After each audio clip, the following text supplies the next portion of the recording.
Dimitri Pavlenko, place à l'édito éco. Bonjour Olivier Babot. Dimitri, bonjour Anissa. Bonjour à tous. Olivier. Olivier, vous confrontez ce matin deux entretiens qu'on a récemment pu écouter. L'interview d'Éric Lombard, le ministre de l'économie, vendredi, et c'est l'audition de Florent Menegaux, le patron de Michelin au Sénat. C'était le 22 janvier dernier. Vous nous dites qu'entre les deux, le contraste est décourageant. Oui Dimitri, c'est comme si ces deux personnes ne vivaient pas dans la même réalité. Écouter ces deux interviews, c'est comprendre à la fois les causes du drame français et les raisons qui font que nous n'arrivons pas à nous en sortir. Alors commençons par le patron de Michelin. Qu'est-ce qu'il dit ? Hélas, ce que nous ne savons que trop, mais qui n'est visiblement pas parvenu à toutes les oreilles, Michelin est un fleuron de l'industrie française, leader des pneus dans le monde, et les difficultés évoquées méritent vraiment d'être écoutées.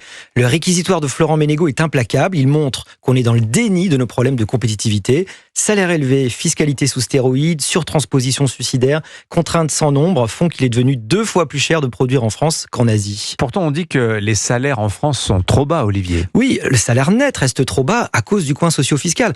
En France, dit Menegaux, pour un salaire brut de 100 €, le coût moyen pour l'entreprise, c'est 142. Le salarié, lui, va toucher 77,5.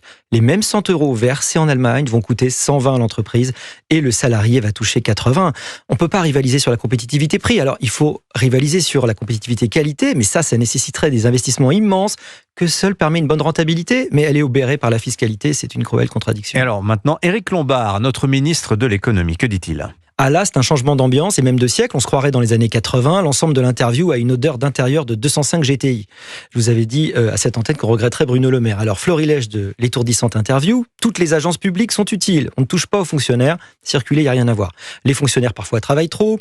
Ce ne sont pas les prélèvements obligatoires qui posent un problème. On manque d'entrepreneurs. Il faut se méfier d'une réticence à l'impôt. La France n'a jamais été un pays libéral, c'est un pays d'État, ce qui ne nous empêche pas d'avoir les plus belles entreprises du monde. Oui, mais justement, cher Éric Lombard, ces entreprises comme Michelin disent qu'elles meurent de l'État, de son coût, de ses contraintes. Vous voulez dire que selon Éric Lombard, il ne faudrait rien changer ? Alors certes, il dit qu'il faut diminuer les déficits, mais on comprend que ça sera essentiellement via les prélèvements sur les entreprises, les mêmes comme Michelin, qui expriment déjà leurs difficultés. Côté baisse des dépenses, c'est pour le moins flou. Il nous vient à l'esprit la fameuse phrase d'Edgar Faure, « L'immobilisme est en marche et rien ne l'arrêtera ». Allez, 10 ans comme Jacques Brel.